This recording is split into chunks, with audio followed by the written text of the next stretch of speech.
Вот, карандаш прям тұрғаны келіп тұр. Все, менің косметичкамда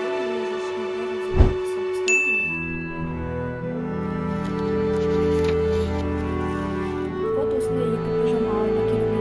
Мен ертеңгілермен әңгімелерді оқығанды қатты ұнатамын, сондықтан менде бәріне қайырлы таң. Уже таң емес, бірақ бұл маңызды емес. Сағат уже 4:30 болып жатыр, және де бүгін тамаша күн, қосулы кондиционер, және де сүйікті үйім. Міне менің косметичкам алып келген, және де айна. Мына ішіндегі бардаққа мән бермеңдер, қазір осыны дұрыстап короче, керек заттарды шығарамын да боянамын. Мен ойлап тұрмын да, қазір боянып болғасын тиктокқа фотолар, видеолар түсіріп салатын болармын, инстаграмға да. Мен вообще өте қатты долго прям боянбағанмын, поэтому вообще непривычно болатын сияқты, бірақ білмеймін, өзім үшін боянғым келіп тұр. Маған боянуға қажет заттар. Ол деген карандаш для губ, сосын екі подводка, өйткені екеуі де засохший. Сосын заколка тағып алатын шығармын, өйткені тақым келіп тұр. Сосын мен тинт пайдаланамын. И самый последний зат, ол осындай карандаш. Ол карандаш для бровей, бірақ мен оны буду использовать, чтобы көзімнің астына типа эгиосаль деген зат істеу үшін. Қазір результатты көрсететін боламын. Енді боянып алғаннан кейін мен очки киіп алдым. И қазір шашым өріліп тұр. Кеше суға түскеннен кейін, және де қазір мен тәтемнен сұрадым. Ол қазір шашымды выпрямить етіп береді. Және де қазір мен обзор жасайтын боламын. Тәтем Турциядан келді кеше ғана. И сол деген Турциядан бірнеше заттар алып келді. Соларға обзор түсіретін боламын. Ал қазірше мен кеттім шашымды выпрямлять етуге. Все, достар, енді мен тәтемнің Турциядан алып келген заттарына обзор жасайтын боламын. Міне бәрі маған әкелген заттары. Қазір бір-бірден ашатын боламын. Бірінші мен пижамаларды киіп қарағым келіп тұр. Вот осындай екі пижама әкелінген болатын. Мынау шортикпен астында, мынау шалбармен екеуіне киіп қарайтын боламын. Мен бірінші осыны киемін. Міне бұл бірінші пижама, және де мен бұл пижамаға ғашық болып қалу өте күшті. Қараңдаршы қандай, ол өте удобный, және де ол прям ұйықтауға өте ыңғайлы болатын сияқты. И маған оның түсі ұнап тұр, такой прям күшті. Вот асты шалбар, вот асты осындай шалбар, и ұйықтауға өте күшті деп ойлаймын. Вот маған жарасып тұрған сияқты. Вот ема бұл пижамаға мен прям 10-нан 10 қоятын сияқты, өткен деген ол прям өте идеальный. Вот. Қазір енді екінші пижаманы киіп қарайтын боламын. Ол мына жерде тұр. Вот. И ол енді қалай маған жарасады екен көрейік. Та-дам! Мынау екінші пижама, ол маған өте қатты ұнап тұр. Тоже осы шортигімен. Ол тоже өте удобный и красивый. Менде уже бұл деген енді менің үшінші пижамам. Мен төртті көрсеттім ба? Менің уже үшінші пижамам, жүректері бар. Вот, енді менде уже коллекция десем болады. Вот, бірақ мына тоже өте нежный, прям бар ғой ма, өте қатты ұнап тұр. Вот, ендіден осыларды үйге киетін боламын. Вот, маған күшті ұнап тұр бар ғой, качествосы де прям өте ыңғайлы үйге киюге. Вот. Енді мен осылай отырып, осы пакеттердегі заттарды көрсететін боламын. Мен әлі өзім де ашып көрмедім пакеттерді, сондықтан сіздермен бірге қарайтын боламын. Бірінші осы сары пакетті ашайын. Вот, оның ішінде тек бір зат вроде бұл. Жоқ, екеу. Мынаның ішінде осындай екі заколка. Вот, вау, ну прям пляжный бар ғой. Ну пляжға киюге күшті заколка. Вот, звездочкамен, осындай морская звезда. Ал мынадан гүлдермен. Вот, тоже нежный такой ақ пен розовый түс. Киіп қарайыншы осыны. Менің пижамама келіп тұру, кажется. Блин. Ну, прикольно. Екеуін де тағып алдым. Енді екеуі бірге тұрғанда странно көрініп тұрған шығар, бірақ та ұнап тұр. Вот. Енді екінші пакет. Оның ішінде не бар екен, тоже ұмытып кеттім. Оның ішінде тоже украшение. Вау! Оның ішінде сейчас распутаться етеді. Это бұл деген, короче, басқа киетін венок. Мына шешіп тастайын бірінші. Бұл басқа киетін венок. Осылай етіп киіледі. Блин, прикольно. Чокымды кішкене шығарайын. Вот. Маған ұнап тұр. И мынандай далаға, природаға бір жерге шыққанда күшті болады. Вот как раз скоро уже Ақтауға кететін боламын. И соған обязательно осыны тағамын. Кстати, Ақтауға барғанда мен влог түсірмейтін боламын, өйткені деген мен Ақтауға итакта просто демалуға барғым келіп тұр, сондықтан менде видео түсіруге уақыт болмайды деп ойлап тұрмын, және де просто демалып келемін. Бірақ та сол жердегі түскен фотолардың бәрін инстаграмыма салатын боламын, сол жерден көре аласыздар. Қазір уже менің обзорым бітті. Бірақ та маған барлық заттар ұнады. Турциядан келген прям күшті. Енді осының бәрін, конечно же, қолданатын боламын. Вот, менден уже Ақтауға уже көп образ дайындаған болатынмын. Уже не киіп кететінімді, не алып кететінімді. Вот, көп жаңа киім алдым. Бұрынғы видеомда, Glow Up видеосында мен шопингқа бардым. Сол жерден де көп жақсы киім алдық. Вот. Дәл қазір менің кітап оқығым келіп, қандай кітапты оқитынымды ойлап тұрмын. Мен ертегілер мен әңгімелерді оқығанды қатты ұнатамын, сондықтан менде детский кітаптар балаларға арналған өте көп. Қазір мен солардың бәріне обзор түсіретін боламын. Кстати, менің оқыған барлық кітаптарым орыс тілінде, өйткені қазақ тілінде мен кітаптарды қатты ұнатпаймын оқуға, өйткені мен қазақ тілінде көп сөздерді түсінбеймін, сондықтан маған қиын. Ал ең бірінші мен көрсететін кітап ол міне «Если все кошки в мире исчезнут». Бұл кітап маған өте қатты ұнайды. Мен оны 2-3 рет уже қайта оқыған шығармын, өйткені маған прям мен үшін өте легко оқылады и просто маған ұнайды. То, как вот их диалоги, разговорлары күшті. Вот келесі кітап, мен оны әлі оқып тастамадым. Бұны маған менің жеңгем жаңа жылға сыйлаған болатын, өйткені мен бұл кітапты қатты қаладым. Вот Агата Кристидің ешқашан кітаптарын оқып көрмедім, бірақ та көп олар туралы естідім. Сондықтан мынаны бүгін оқитын шығармын.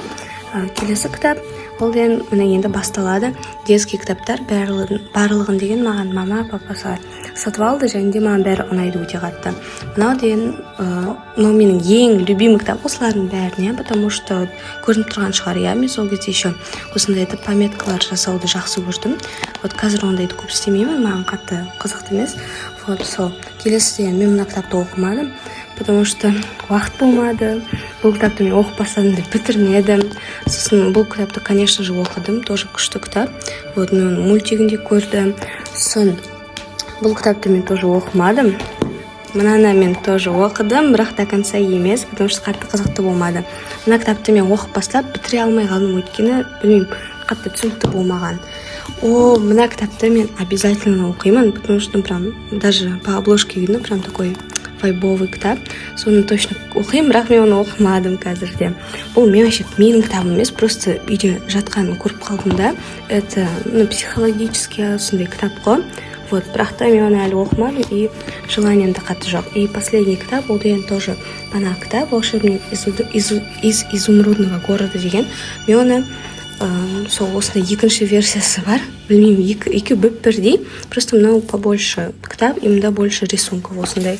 Бірақ та екеуінде примерно бірдей рассказ болған үшін ешқандай отличие жоқ.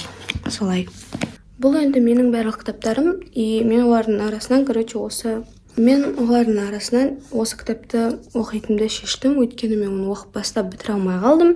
И қазір қайтадан басынан бастап оқимын, өйткені мен уже бәрін ұмытып кеттім. Ішінде не болған, памятім осындай. Осылай қазір диванда отырып кітапты оқитын боламын. Және де мен айтқым келгені, менде деген Валбриста интернет-магазинде корзинамда маған кітаптар өте көп. Олардың деген көбісі японский авторлардан, либо сондай анандай қысқы, либо жазғы вайбпен, потому что мен сондай кітаптарды оқыған өте қатты ұнайды. Например, қыста сол қысқы кітаптар, жазда сол жазғы вайбпен кітаптар прям өте қатты ұнайды сондайды оқыған. Вот, поэтому, надеюсь, мен деген подругам туған күнім келе жатыр, 1 сентябрь, поэтому мен туған күніме подругам маған кітап берген қалаймын.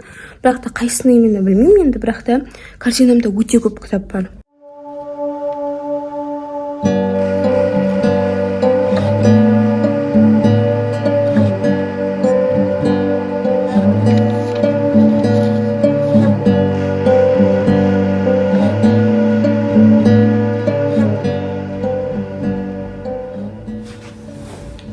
Мен уже кітапты 1,5 сағаттай оқыдым, 5-ші главаға келдім.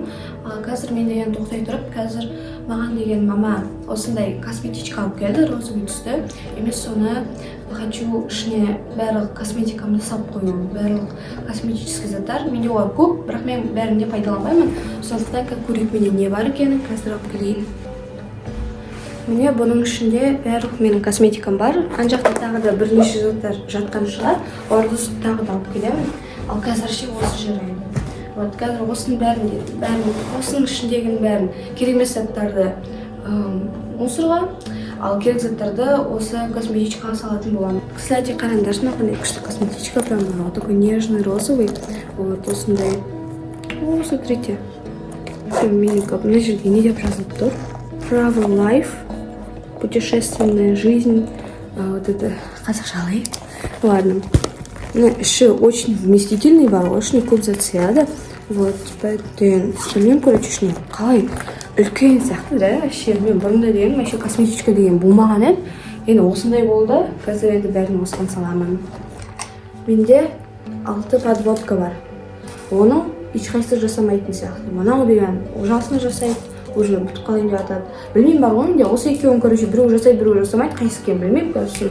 Разберусь, өзім түсініп қалармын. Вот. Но менің любимым прям бар ғой, от MAC. Осы подводка ең күшті, потому что 20 мың теңге тұрады. И он такой күшті, вот мен 1 жыл пользовалась, но потом он бітіп қалды. И он вообще уже, сейчас вообще не красит. Но посмотрите, мы спалим, что они допустим. Вот, короче, ол деген коричневый етіп істеп жүретін еді. Вот, а қалғандардың бәрі менде вроде черный. Вот, но деген осы точно черный бәрі, короче. Тек бір коричневый болды, маған больше всего надо. Вот, мынау дегенде дешевый, просто дешевый дегенде, вот эссенстікі тоже жақсы. Он и жидкий уже, осы только осы жидкий бар. Қалған бәрі тоже осындай қатты. Вот, мынау тоже майысқан, короче, жасамайтын. Яғни боямайды почти. Туш менде енді соншама көп емес екен. Менде бәрі табылған для губ осы ерінге жағатын заттар. Вот, осылар менде көп болды, бірақ мен бәрін мусорға тастағанмын уже давно, потому что керек еместерін уже бітіп қалғандарын. Және менің косметичкамда 2 осындай тени бар. Мен вообще тени пайдаланбаймын, бірақ та иногда керек болып қалады, осындай блестящие. Мынаны әлі пайдаланбадым пока что. Вот. Все, менің косметичкам дайын. Мен уже ішіне барлық заттарды салып тастадым. Енді деген ол өте күшті болды. Қазір көрсете салайын ішіне заттарды. Осылай, короче. Вот, ішіне бәрін, короче, күштеп салдым. Вот, енді осымен болды, наконец-то бәрін переложить еттім. Мен қазір уже лифтідамын, біз үйден шығып маникюрға барайын деп жатыр. Маған бірінші рет жасатайын деп жатыр. Вот, мен уже примерно білдім, қандай дизайн жасатайын деп тұрғанмын, бірақ қандай етіп шығатынын білмеймін. Бүгін осындай етіп киініп алдым. Вот, летний стиль.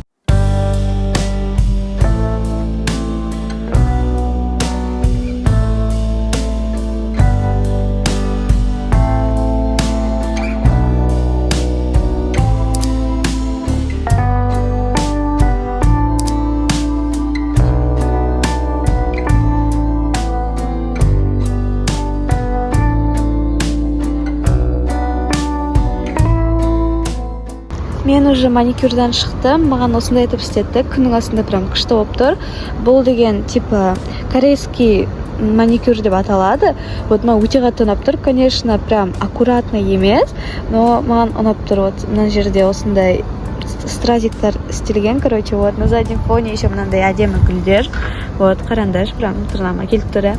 Вот, бізден уже шықтық. И қазір по пути магазинге кіріп кетеміз. И уже все, үйге келетін боламыз. Бүгін мен ойладым еще парикмахерға бару, бірақ парикмахер менің оден пока ауырып қалды, жасамай жатыр. Поэтому деген челкамды қайттан бояткым келіп еді, өйткені уже түсіп кетіп қалды. Бірақ та осылай бара беретін болдым мақтауға. Вот.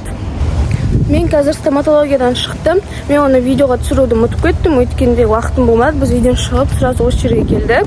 Бізге запись 12:15-ке болды, бірақ мен уже 12:де ровно шықтым. Вот, қазір бізде 1 сағаттан кейін еще парикмахерға бару керек. Все-таки мен кеше айтып едім ғой, то что парикмахерға бара алмайтын болдық деп, бірақ все-таки смогли баруға. Вот, и енді деген, короче, соған барайын деп жатыр. 1 сағат әлі бар, поэтому үйге кіріп шығамыз қазір. Вот, а так маған брекетімді уже ұнап тұр жасаған түрі. Короче, мен енді цветін өзгертпедім, қайттан розовый қылдырдым, өйткені мен шашым де розовыйға бүгін бояймын. Сосын тырнағымды да кеше ғана розовый қылдырдым. Мен еще әлі привыкнуть етпедім, бірақ маған өте қатты ұнап тұр бар ғой. Өзім тырнағым ұқсамайды. Прям мынандай картинка болды, сондай етіп жасатқым келді, и менде реально такой же получилось. Вот, күшті, маған өте қатты ұнап тұр. Результат 7 мың теңгеге жасаттым. Мен резинкам осындай болып шықты. Розовый прям өте қатты ұнап тұр. Шыққан результат, смотрите. Вот. Енді кеттім мен, короче. Вот.